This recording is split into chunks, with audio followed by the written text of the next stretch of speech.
सन 2005 में दारुल हुकूमत बेंगलुरु के Indian institute of science Tata institute में एक हादसा पेश आया था, जहां पर चंद नामालूम अफराद ने अंधाधुंध गोलीबारी की थी, फायरिंग की थी, जिसके नतीजे में एक प्रोफेसर की मौत हुई और कई अफराद जख्मी हुए थे। इस केस को उस वक्त की बरसर इक़्तिदार कांग्रेस गवर्नमेंट ने दहशतगर्दी का हमला करार दिया था और तहकीकात के दौरान कई अफराद को हिरासत में लिया गया था। गिरफ्तार शुदा इन अफराद पर स्ट्रिंजेंट UAPA एक्ट लगाया गया था और इन्हें जेल भेज दिया गया था। इस सिलसिले में 2017 में इस मामले में त्रिपुरा के रहने वाले मोहम्मद हबीब मियां को भी गिरफ्तार किया गया था, जिनको कल NIA के एक स्पेशल कोर्ट ने बगैर ट्रायल के कोई भी चार्ज न मिलने पर डिस्चार्ज किया है। हमारे साथ हैं मोहम्मद हबीब मियां। बताइए हबीब मियां साहब, ये जो 4 साल आपके गुजरे हैं, कल रात को आपकी रिहाई हुई है, ये कैसे गुजरे आपके 4 साल? आपका जेल में क्या मामलात रहे और घर के हालात क्या रहे?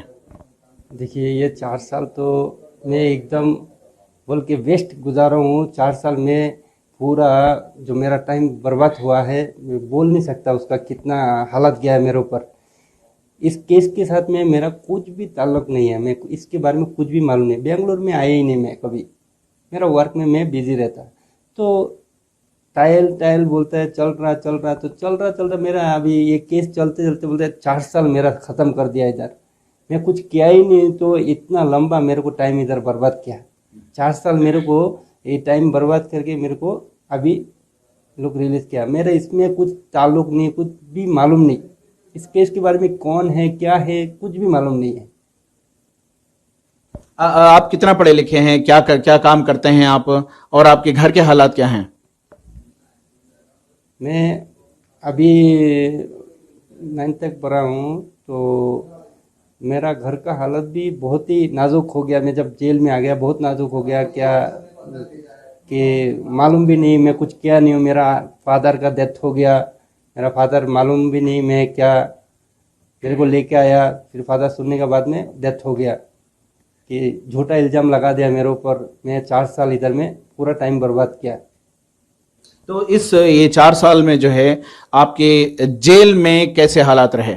जेल में मेरा इधर 4 साल गया। ऐसा बहुत सारे भाई है जो कुछ टाइल ही उनका नहीं चल रहा, धीरे धीरे चल। बहुत ही आदमी हैं जो 10 साल 15 साल 8 साल गिरा हुआ है, उनको टाइल धीरे धीरे चलता है, उनकी क्या हो रहा है मालूम नहीं। तो मेरे जैसे 4 साल ख़त्म करके आया हूँ, मेरे को इसके बारे में कुछ भी मालूम, लेकिन जेल की हालत ऐसा।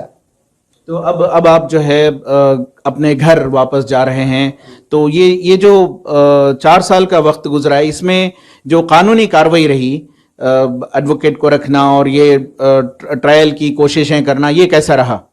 बेंगलुरु के मोहम्मद ताहिर लॉयर मेरे को मदद किए और मेरा केस के बारे में उन्होंने बहुत मेहनत किया है और मेहनत करके मेरे को यहाँ से निकाला है। लेकिन मेरा 4 साल ये जेल में पूरा टाइम ये हुआ है, बर्बाद हुआ है। मेरे से कोई फीस नहीं मिला मेरे से टाइम में जाके जेल में मिला। मेरे को पूछा कैसा है हाल, कैसा है, ऐसा सब कुछ पूछा, अच्छा बुरा खबर लिया मेरा।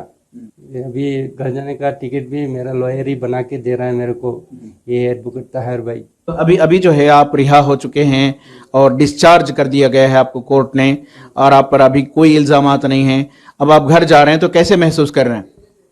वही तो 4 साल के बाद जा रहा हूँ। अब मेरा हाल क्या है, घर का हाल क्या है, वही मैं सोच रहा हूँ कि क्या हो गया मेरा लाइफ में, ये वही सोच रहा हूँ। खुश हैं आप? क्या आज़ाद हुए? कुछ तो है, पहले मेरे को इतना बड़ा सदमा हो गया मेरे साथ में, मैं सोचा भी नहीं था। वही हमारे साथ हैं एडवोकेट मोहम्मद ताहिर। बताइए सर, ये जो मोहम्मद हबीब मियां जिनको कल डिस्चार्ज किया गया है, रिलीज किया गया है NIA कोर्ट की जानिब से, तो ये क्या केस था, क्या इसकी ब्रीफ बताइए इस केस की। देखिए, बेसिकली जैसे आपको मालूम है कि बेंगलोर में 2005 में एक हादसा हुआ था, तो पुलिस ने इन्वेस्टिगेशन करके किसी को भी नहीं पकड़ पाई। और ये पुलिस का हमेशा एक मामला रहता है, जब भी कोई केस पकड़ा नहीं था उनके ऊपर प्रेशर रहता है किसी ना किसी को फंसाना बोल के, वो किसी ना किसी ऐसे मुसलमानों पर से फंसा देते हैं और ख़ासतौर पर मुसलमान मासूम मुसलमान बचते हैं। इसमें भी क्या हुआ था, 2008 में लखनऊ पुलिस ने एक आदमी को पकड़ा था सलाहुद्दीन बोल के। तो पुलिस ने उसको क्या बनाया, सलाहुद्दीन मेन एक्यूज बोल के एक्यूज नंबर 1 बनाया और पूरा केस बनाया कि सलाहुद्दीन एक ऐसा आदमी था जिसने कि यहाँ पे स्टूडेंट बन के यहाँ पर था बेंगलोर के अंदर, और उसने क्या किया कि ये एक कार्रवाई दूसरे जो बाहर मुल्कों से आए हुए फिदाई उनके साथ मिलके ये बेंगलोर के टाटा इंस्टीट्यूट में फायरिंग अंजाम दी थी बोल के 2008 में ये किया था। और उसने जो लखनऊ पुलिस के सामने जो स्टेटमेंट दिया था उसके बेसिस के ऊपर बेंगलोर पुलिस ने उसको 2005 के इंसिडेंट में एक्यूज बनाया। उसके स्टेटमेंट के ऊपर जो कि 2008 में रिकॉर्ड की गई थी, उस स्टेटमेंट के बेसिस के ऊपर 2017 में हबीब मियाँ को अरेस्ट किया। हबीब मियाँ में अरेस्ट करके 2017 के बाद में उसे बेंगलोर में लाया गया। तकरीबन सही मैं समझता हूँ कि दिसंबर के महीने में उसको बेंगलोर में लाया गया। बेंगलोर में लाने के बाद से आज तक अभी 2021 आ गए हैं और जून का महीना आ गया। कल एक 14 तारीख को इसको फाइनली डिस्चार्ज हुआ। और डिस्चार्ज का मतलब क्या होता है, जिसमें कोर्ट चार्जशीट मटेरियल देख के, पुलिस की इन्वेस्टिगेशन मटेरियल देख के उसमें कोई एलिगेशन नहीं है उसके खिलाफ करके उसको रिलीज करता है। सर, ये 4 साल का जो अरसा गुजरा है जिसमें मोहम्मद हबीब मियाँ का कहना है और आपने भी इस केस की पैरवी की है, 4 साल तक कोई भी ट्रायल नहीं चला, ये कैसे मुमकिन है जब चार्जशीट कोर्ट में सबमिट की गई है बेंगलुरु क्राइम ब्रांच के जरिए, तो ये कैसे मुमकिन है? मेरे दोस्त, ये मुमकिन सिर्फ इंडिया में है। 4 साल में तो उसको तो डिस्चार्ज में हेयरिंग हो गई।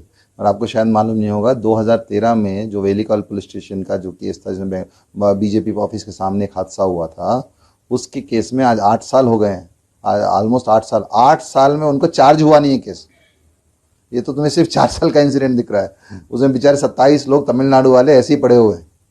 ऐसे ही बहुत सारे केस हैं 10-10, 11-11 साल से कोर्टों में पेंडिंग है और उनका कोई ट्रायल नहीं चलता है, कुछ ऐसा नहीं। और किसमें इनमें कुछ बहुत हद तक ना ही कमी जो हमारे जुडिशियल सिस्टम की है और बहुत तक जिम्मेदार हमारे एडवोकेट्स भी हैं जो कि सीरियसली करते नहीं है। इस केस में भी 4 साल मैंने डिस्चार्ज एप्लीकेशन फाइल की, फिर वो रिजेक्ट हुई, फिर उसको हाई कोर्ट लेके गया, हाई कोर्ट से दोबारा मैटर को फ्रेश कंसिडरेशन रिमांड कराया और अल्हम्दुलिल्लाह ये जब जिस जज के इस कोर्ट के सामने जब फ्रेश कंसिडरेशन हुआ तो उस कोर्ट ने उस मटीरियल को देख के बरी कर दिया। बहुत सारे ऐसे केसेस हैं जहां पर 12-12 साल हो जाते हैं, ट्रायल मुंह तक नहीं होता। सर, अब जो है ये मोहम्मद हबीब मियाँ रिलीज हो चुके हैं, इस तरह और भी यूएपीए में अरेस्ट किए गए अफराद होंगे जिन पर संगीन जुर्म के इल्जामात होंगे, उनका क्या होगा? देखिए, जितने भी जो केसेस होते हैं, टेररिस्ट केसेस खासतौर पर ऐसे होते हैं, उनमें क्या रहता है, पुलिस 25 लोग को, 30 लोग को, 40 लोगों को अरेस्ट कर लेती है। बेसिकली क्या होता है, जो मेरी अंडरस्टैंडिंग और जो मेरा एक्सपीरियंस है, इन सारे केसेस में करने वाले बहुत ही मुख्तसर लोग होते हैं, करने वाले बहुत मुख्तसर लोग रहते हैं। और पुलिस क्या करते हैं, उनके साथ साथ और ज़्यादा और दूसरे उनके जो पहचान के लोग या उन्हें कॉन्टेक्ट के लोग, उनको भी मासूम होकर इस केस में डाल देती है। वो पुलिस का एक मकसद क्या रहता है कि हम लोगों को ऐसे डिस्करेज करना है, कोई इस तरीके से केस में इन्वॉल्व नहीं हो। एक पुलिस का एक स्टेट के इंटरेस्ट में ऐसा हो सकता है, मगर मेरा मानना क्या है कि इसमें जो भी लोग होते हैं, मेजॉरिटी जिन लोगों का सिर्फ एक नाम के लिए या पहचान के लिए जिनको फंसाया गया, ये सारे मासूम होते हैं। तो इसमें जिम्मेदारी हमारे कोर्ट्स की है, ये इमीडिएट इसको ट्रायल्स करना और अगर उनको डिस्चार्ज है ज़रूरत तो डिस्चार्ज करना, नहीं है तो उनको ट्रायल देके उनको एटलीस्ट उनको ट्रायल देके साबित करना कि वो गुनहगार नहीं है बोल के। बहुत बहुत शुक्रिया। हम बात कर रहे थे त्रिपुरा से ताल्लुक़ रखने वाले मोहम्मद हबीब मियाँ, जिनको 2005 के टाटा इंस्टीट्यूशन पर हुए हमले में गिरफ्तार किया गया था और कल वो उनको डिस्चार्ज कर दिया गया है। और इस मौके पर इस पूरे मामले की पैरवी कर रहे एडवोकेट मोहम्मद ताहिर का कहना है कि मुल्क हिंद में एक पहला ऐसा मौका है जहां पर एक कैदी को जो यूएपीए के तहत गिरफ्तार जिसे किया गया था, 4 साल के बाद बगैर किसी ट्रायल के डिस्चार्ज कर दिया गया है एनआईए के स्पेशल कोर्ट से। रफीक जब्बार, ईटीवी भारत, बेंगलोर।